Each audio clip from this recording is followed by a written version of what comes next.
Hello, hello, hello. Hello, how's it going? It's going. A lot better place than I was last week. I'm so excited, Amanda. We got a question from one of our viewers. Oh, I love that. I know, isn't that fun? Yes. So let's do that first, and then we'll talk about today. I'm just so excited.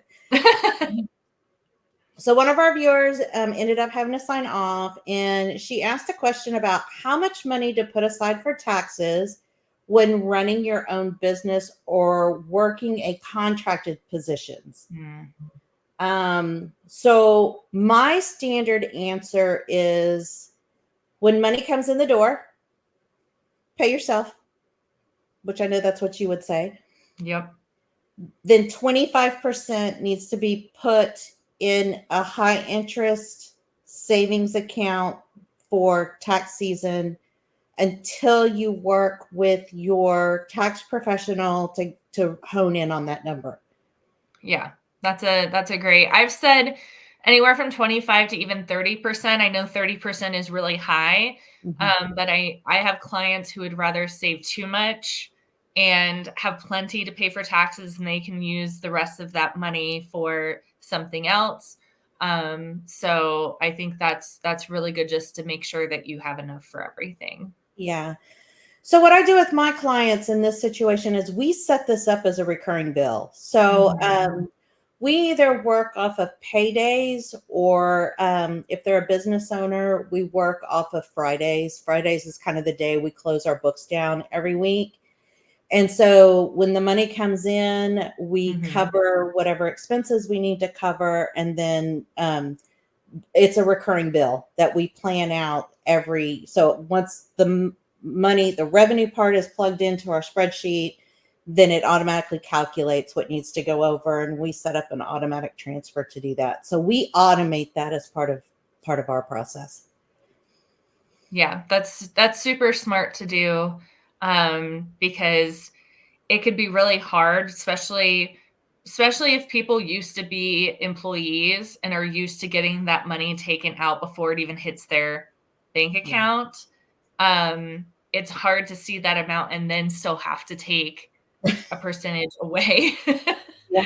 Yeah. Doesn't necessarily feel good at the beginning, but we always want to make sure that our business owners are prepared for all of that stuff, and that they're working with a professional, because if they do have to do quarterly tax payments and all of that stuff, that's something they want to make sure they're set up for, and that they're turning in on time. Yeah. Because it's a lot better to have that money sitting there, even though it's yeah, even though it's painful to see. But Yes. the what's the old saying? If you aren't paying taxes, when you're paying taxes, you're making money. So I Hmm. mean, it's part of it. Yeah. So yeah, so that was fun, and I think that's the point of our conversation today. Is we're here to serve you. So Yep. send us your questions. I just love that we actually got a question. This is fabulous, right? Yeah, seriously. And that's what we come up with some topics that we think are relevant or timely, given, what's going on in the world.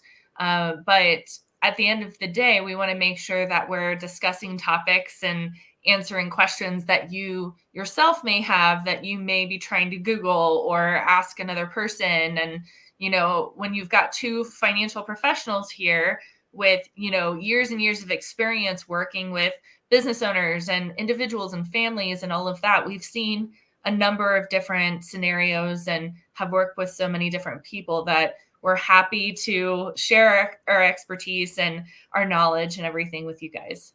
Yeah. That's what fills our cups up, is Hmm. actually being in service to people. That's why we do what we do. Yeah. So some of you on LinkedIn, because we do share this out on LinkedIn and Facebook, but some of you on LinkedIn, because I don't have a way of tracking it on Facebook for some reason, but I do on LinkedIn, or at least I figured it out on LinkedIn. I will be messaging you guys, seeing if you would be available for a 15-minute interview. And this is exactly what we're going to be interviewing you on. what do you like? What do you don't like? What do you want more of? What do you want less of? Because we really want to make these Wednesday lives for you guys. Yeah. That's We our want to know what's pressing, what's important, what are you experiencing yourself? I mean, before before our call, we were just curious what kind of financial questions or things people are out there googling about, and you had mentioned in my state of Colorado, people are asking about capital gains taxes, probably from selling a house or investments or things of that nature. And I think in your state, they're asking about the what best was it? credit card. I'm like, Yeah. no. So, yeah. So, I mean, it's such a so there's such a range that we could talk about that it's like, gosh, I wonder what they're wanting to know about today. Yeah, for sure. Um, I know that a couple of questions that I've received recently, I've had quite a few clients that are just asking about the market and the economy nowadays, and how do they manage through inflation and the cost of living and everything rising, and how do they get through some of that stuff? Why are groceries so expensive? Why Like, are they? I mean, we're all feeling it. yeah. Yeah, yeah. So, how do you answer that very loaded question? Yeah, I mean, I think with this, last couple of years of a highly inflated economy, and just seeing things cost more across the board. I mean, not just groceries, like rent and mortgages, property taxes, auto insurance, all of those things are rising.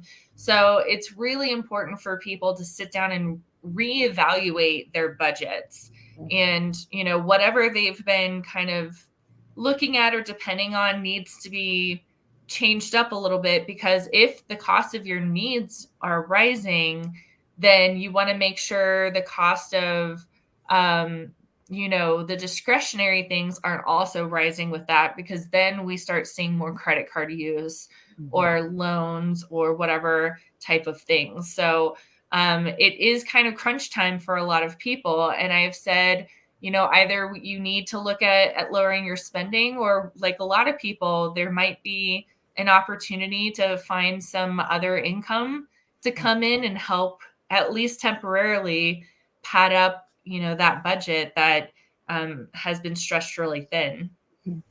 Well, and that's a good point too, because I don't think we've ever shared that we both have a strategic partner set up for both of us. Mhm. So anybody that refers someone to me, they get a percentage of any monies that are spent with me, and that's through the lifetime of a client.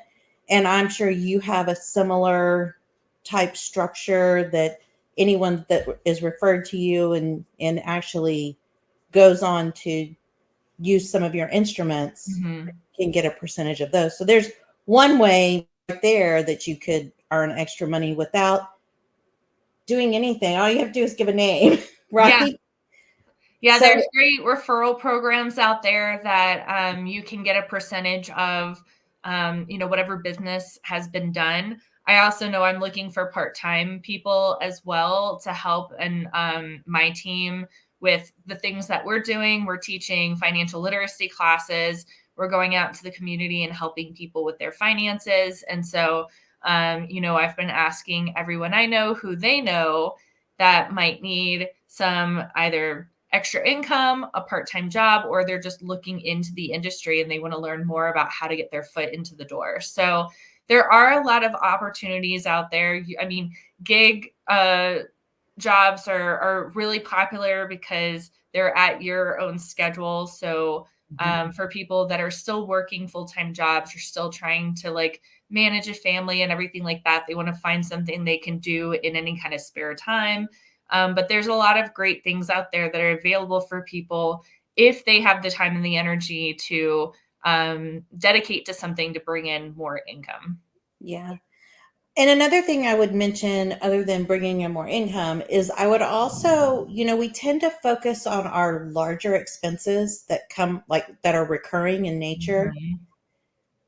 I pay attention to even the smaller ones, Mhm. because I don't know about you, but my teenagers seem to love this thing called iTunes. And iTunes can really rack up pretty quick on a credit card, because it's like, well, I'll spend $9.99 here, and then 2 days later, I'll spend $9.99 there. Yep. 15 times of doing that, and that is what I call a money leak. And when we are trying to watch things because of inflation, because I mean, it's impacting all of us. It's like, Mhm. okay, kids, we've got to stop. I mean, so look for your money leaks. It's not necessarily the big stuff, because those little amounts can add up quickly. Something that I have found that's been really helpful for us as grocery costs have risen, there's a lot of great resources out there that can help you lower your costs. Something that I have found is if we use any kind of app for the grocery store we're using, so like we have King Supers and Safeway and stuff here, you can create a grocery list on the app, even for you to go to the store and shop. But then if you set that list ahead of time, you know exactly how much money you're spending. And Mhm. you aren't going to go into the store and just grab whatever looks good. Or they say don't go shopping when you're hungry because you just want to grab Mhm. all the snacks and whatever else. But it's the same thing for either doing a pickup. Like I know you can pick up from Walmart, grocery stores, other places. You know exactly how much you're spending on that pickup. If you get things delivered, obviously incorporate tip and any possible delivery fees, but you see on the app what you're spending. So if you do have a budget for groceries, you can see right then and there that you're staying within that budget, as opposed to just walking into a grocery store with a paper list, like praying for the best and then being shocked when you go and see the final price. Well, I mean, I order my groceries online, and let me tell you, so once a month I do like a big grocery. It's like everything runs out all at once. Yep. And so I did my big shopping last week. It was the week before last. And when I got to the end, I was like, holy cow. But the sticker, at least I got to sit here and like, okay, is there anything I want to remove? But for sure, that is a tip that I use even now. Yeah. So, I mean, taking advantage of those kind of things, there's also really amazing websites and cookbooks about how to cook nutritious, good meals, but with less ingredients. So, I See, know the other part of it is food waste. Like you spent all this money on food, but do you use all of it? Does some of the produce go bad, or does some stuff get shoved in the back of the refrigerator and never to be seen again for another year or two? So please. um, there's a lot of great resources there where you can make an amazing meal for your family with 5 ingredients or 7 ingredients, and then not only are you cutting costs, but you're still able to make fresh, delicious food. And maybe even take that for lunch tomorrow and save Right? money there too, right? Yeah, exactly. So yeah, so see, we're full of tips and tricks, and we need the questions, and that's what we're looking for the audience to do. Send us questions, because that was fun. I thoroughly enjoyed that, and it's also fun to see, do we answer it the same? Do we have a slightly different? Because you're going to get two perspectives here. Totally. Yeah. Sometimes we line up, sometimes we don't, and that's okay, as long as we get to the end result the same way, right? Yeah, So exactly. whatever resonates. So like, I don't like using the word budget, I use the word plan, but it's the same thing, right? I Mhm. mean, it's just planning things out ahead of time. Definitely. Well, that's all I have today, unless you have something else. No, yeah, feel free to put questions either in the comments of, LinkedIn, Facebook, or you can message us individually if you have something that you want to be anonymous about, or might pertain to your own personal situation. We'd be happy to leave out whatever details we need to leave out, but still be able to share some relevant information to everyone. So chances are someone's probably dealing with the same question or issue that you are. And we'd love to make sure everyone hears the answer. Yeah. And look for my message because I'll be messaging all of you to set up interviews. And don't forget, we have the Moms Overcoming Money Stress group that we're still building on. I'm adding about a person a day, which is great. Mm-hmm. And I'm thinking of possibly doing a book club, but I'm not sure about that because we're at the end of the school year. So, we might have to wait till we get into the summer months, but then it's busy then. So I don't know. I'd love to know your opinions on a book club too on finances. So Totally. yeah, just send us some ideas because we'd really like to know what's on y'all's minds. Totally. All Awesome. right. Thank you. All Next week, we'll see you right. guys. Bye.